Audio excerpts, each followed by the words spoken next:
Hey, Norman, how are you? Hey, great guys. Nice speaking with you. And nice to speak with you. Now, you put a picture of your mom up there next to your dad, is that right?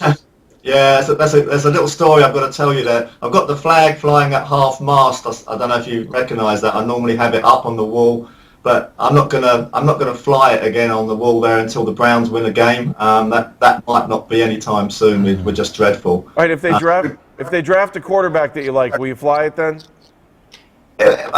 Yeah, if there's one to draft, then yeah, I'll fly it. But they're going to go quarterback. They've got to go all in for someone. They've got to really like the guy enough to. I mean, let's face it, we're going to be picking probably 3 or 4 in the draft next year. So if there's a quarterback there, we should go for him. But go all in.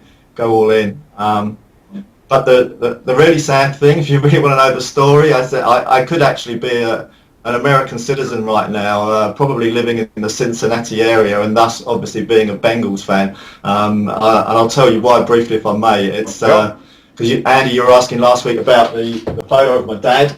Yeah. There we go. That British officer in the army. Well, he met my mum, who was a young German, actually. She was a young teenager during the war years, so she was in the Nazi era, doing her bit for Volk, Führer and Fatherland at the time, and so she knows all about the horrors of war. She was bombed by you guys during the day and by my dad's side during the night, so she's seen a lot of horror. But the really interesting thing actually is that her father was a young German guy, obviously, and he had a ticket to get on a boat from Hamburg to sail to America and join his older brother, who had a butchery business in Cincinnati, and his brother needed help, so he asked my mum's dad to come out and join him. He had a ticket to sail on the 4th of August 1914, and unfortunately for him, on the 1st of August 1914, war broke out. And he got called up immediately into the German army.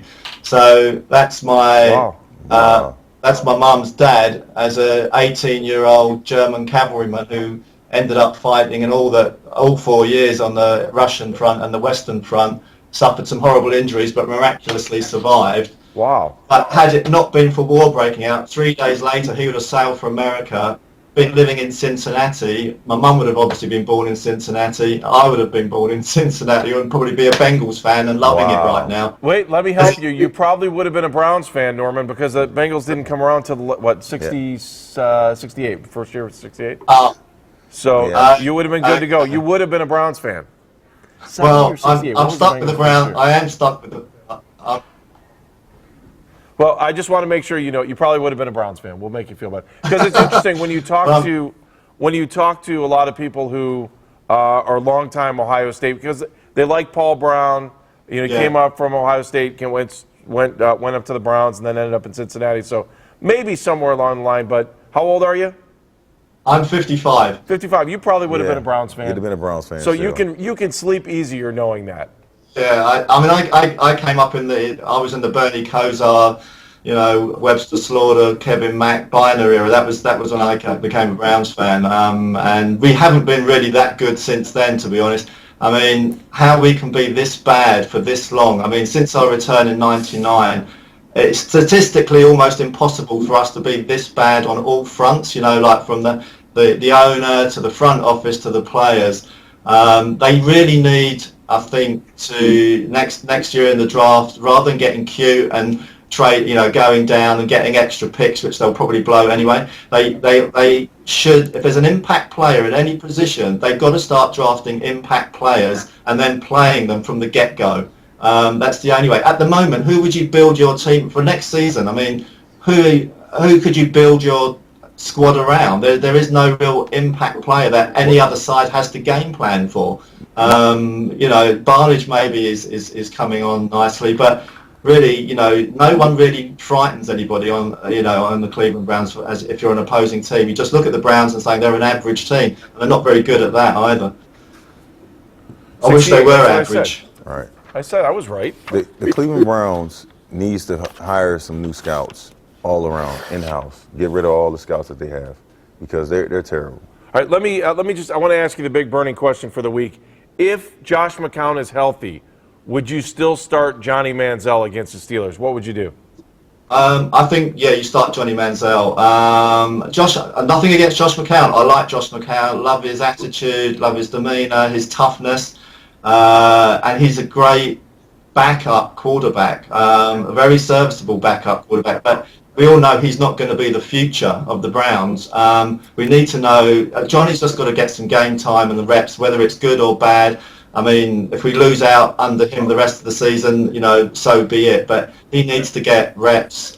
He needs to get game action, start getting comfortable with the game, and play to his strengths. As I say, he's a bit of a backyard sort of quarterback at the moment. He's not a pocket passer, and trying to force him into that at the moment is just ridiculous. But even if they want to do that, I think they should start him just to get in that game time experience. I love Josh McCown. Nothing against McCown. I think you just got to start looking to the future now, because this season's done. It's over. We've got to realise that.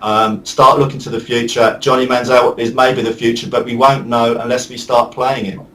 Norman, thank you so much. We love talking to you every week. If you want to keep calling in, we'd love to have you on every week. I think you do a great job. Thank you, Norman. Right. Thanks a lot. Thanks, guys. We'll talk to you soon. All right, hey, that's a great get for you, by the way, Risto. That might be one of the best things you've ever done. You're welcome. All right, Kenny, I know you're with us for most of the show today, so if you want to hop in on this, we have to bring Jackie Fernandez in. So, are you good with that? Are you good with it? Are we good with it, Kenny? We good with talking to Jackie for a second? Yeah. Do you have any questions for her before I start interrogating her? For Jackie? Yes. Jackie, I'd love to know if Ohio State played Michigan today. Who would you be rooting for? Who would you pick to win if that game was today? Well, even though I am wearing blue because it's a cool color because of the freezing temps here in Ohio, of course, inside my blood is red. For the Okay, I just wanted to make sure I trying to get a feel for who you are and what you're all about. So, okay, go ahead, Andy. You can yeah, proceed. but you know what? The right answer would have been my blood is scarlet. Whatever, scarlet red. No. Same. Kenny? No. Close enough for me. No, that's right, okay. okay. She can call whatever she All wants. right, Sticklers. all right, Jackie, did you watch any football over the weekend? We'll start with this.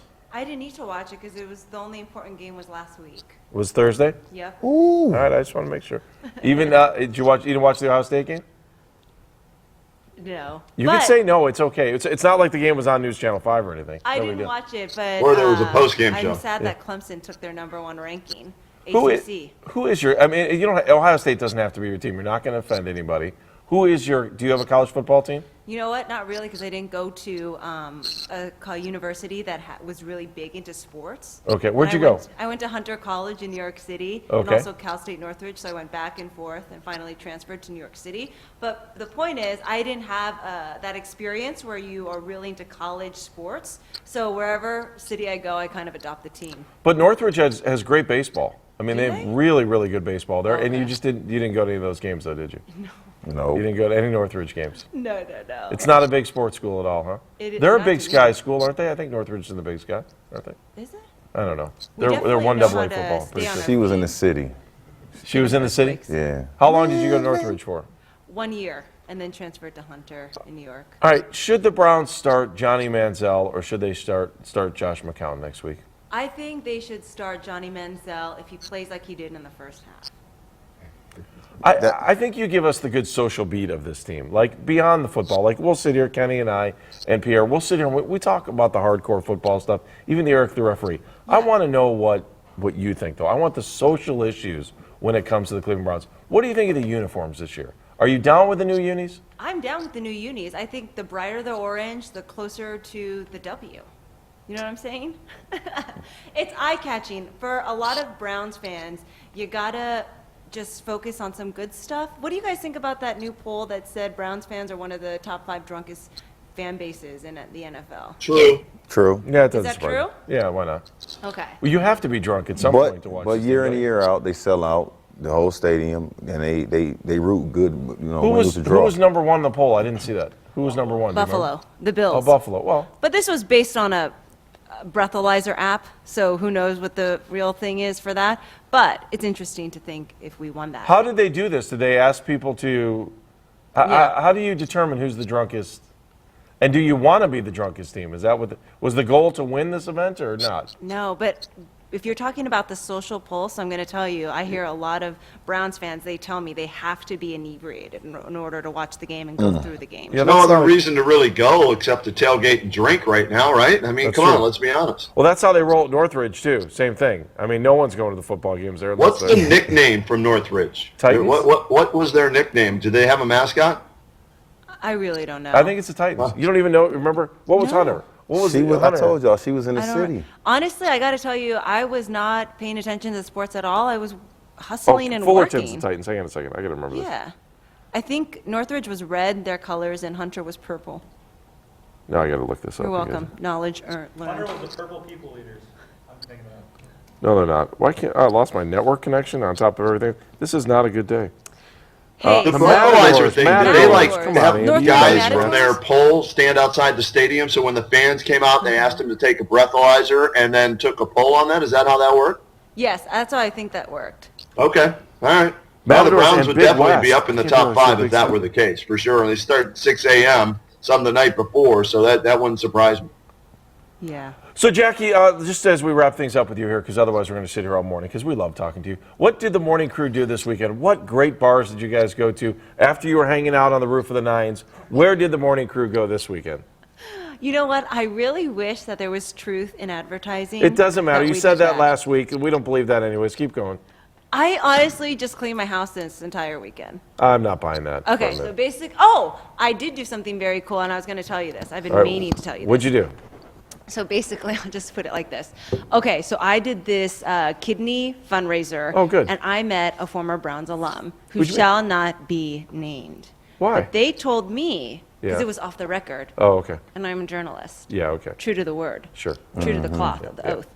He told me that he thinks the organization is really rough right now and that the management is a thumbs down and that they don't know what they're doing. And I said, do you think they're going to win? And he goes, no, they don't win. That's some juice right there, right? That's juicy? No, that's what pretty much every Browns alum is saying right now. It's not, there's nothing really that super special about that. We And already what knew else that. did Bernie say this weekend? No, it was really good. It felt juicy when he was saying it. I went, oh, Oh, I can't wait to go on Dogs on the Run. And he said, please don't use my name. yeah. Okay. He said it's off the record. Okay, well, that's good. Are you guys excited for this next game coming Of up? course, it's a Steelers game. You always can get excited for the Steelers game. Even when the team stinks. You got How this. about projections then for scores? Well, you know Say it what? right Why now. don't you stick around a little bit later? We've already thrown them up, but if Oh, you you want to did? stick around for the next 11 minutes here, I know you'll Okay. go back to your What is- desk. and I you'll- want to get her prediction, too. Yeah, She what- needs yeah, to what's come your- up with you a give us score your to join us, prediction. guys. Okay. They're playing Pittsburgh, just so you know. Yeah, I told you that. Oh, okay, good. I wouldn't have known if you Pay had told me. attention, Andy. She did tell you that. Yeah. Sorry, yes. 35-14. 35-14. Who's winning? God. Pittsburgh. Oh my God. 35-14. Yeah, you may not be too far off. Don't you think so? But I think they're going to have, hopefully this time, something doesn't happen in the locker room during halftime where they completely lose it and lose their momentum, but they come out the second half strong, not weak. I There tell you go. I don't have a chance, and you know what? I'm gonna lose this bet, 50 push-ups, and I gotta do them. Who are you myself. betting 50 push-ups? Man, this guy across the street from my sister's house. Man. Okay. How about we do that here and you do them, Who? Andy? Let's see whose I can't scores do are 5 closest. push-ups. You think I can do 50 push-ups? Come on. Please. God. You need I'm to in go a lot of upstairs and get your trouble. biometric screening and get your flu shot. I got a flu shot today. Thank you. Does it come with a little sticker? Oh my Yeah. goodness. Did you really just kiss your bicep? Strong. Okay, Stronger than the Hawkster. Browns. The gun show, baby. Watch Oh, out. man. All right, well, Okay, we're just John bye, Burgundy's guys. even Jackie, impressed by thank those you, guns. Thank Bye. you. We always appreciate your time. Thank you. Words of wisdom. We'll just give her. She needs an open for her own segment or something. I'm sure. Yeah, I'm getting, it's going to be just her kissing her biceps in slow-mo over and I'm over again. sure I'm getting killed on Twitter here. I want to Let's bring bring in Matt Lodi because we're talking about the Steelers. My Let's big bring in fat Matt Lodi. Let's do this, and I want to ask one more big question. You know, I'm going to ask this too because I want to hear what Matt Lodi has to say. Did anyone catch the fact, and I'm not sure, it was on some TV station between 18 and 20, that Bernie Kosar said this weekend that if you gave him 2 years, he could turn the franchise around. Do you agree or disagree that Bernie could turn it around? Disagree. Do I agree? I think that that's... Look at my face. Look Hang at on my one face. second. Let's go to Lodi first. Go ahead, Lodi. Sorry, I was going to say, I think that's asking a lot. I think that this franchise inherently just does about everything wrong. And as much as I like Bernie, and I think Bernie is a great guy, and I think he can do a lot of good things with this organization, turning them around completely, I think is asking an awful lot. So I think that's reaching for the stars a little bit. I don't know what you guys think, but I think that's just being a little bit too overzealous. Kenny, what do you think of that? Do you think Bernie Kosar could turn this franchise around in 2 years? Can he do any worse? Guys, seriously, could he do any worse than what's in place right now? Who would you rather have calling plays, John DeFilippo or Bernie Kosar? Who would you rather have working with quarterbacks right now, whoever's there now, or Bernie Kosar? Who would you rather have picking some talent, based on the eye as a former football player? The guys they have now in the scouting staff, or Bernie? I'll take Bernie Kosar over the bums they've got right now in the front office, from Alex Put Shiner Kosar all and the Jim way on Brown in down. charge. Go ahead, Pierre. What do you got? I mean, it's a tough one. Bernie, but I say Bernie and Jim because, they both play here, and I think that they will evaluate talent a lot different than what our scouts are doing right now. What do you, Eric the referee, you wanted a piece of that? No, I mean, Jim Brown a couple years ago, did he not say that Trent Richardson was going to be a bust? And look what happened. I mean, he was right on that. I mean, I know that's a one-time thing, but... No, it's not a one-time thing. It's just a thing that you got to we got to change our scouting process because look at our first-round picks the last couple years. None of them have panned out. And well, Trent Richardson, he had a knee injury in high school. He went to see Dr. Andrews. Mm-hmm. He came back in college, had a little knee injury, went to see Dr. Andrews. Mm-hmm. Came to the Browns, had a knee injury, went to see Dr. Andrews. Mm-hmm. It's a pattern here. And for the Browns not to see it, and I know that they go back from when you in elementary to find out everything about you, to see what type of character you have. Right. That just shows that they really don't care about who they're picking or who they're drafting. It's about what that kid did right then and there, if he's good enough. But we knew Trent wasn't going to last. He was too small. Yeah. All right, let me go through. I want to come back to this Bernie thing in a second. Yeah, what's the lowdown on the Steelers right now? And Roethlisberger's definitely going to be out for a couple weeks. Is that right, Matt Lodi, Steelers, Geb?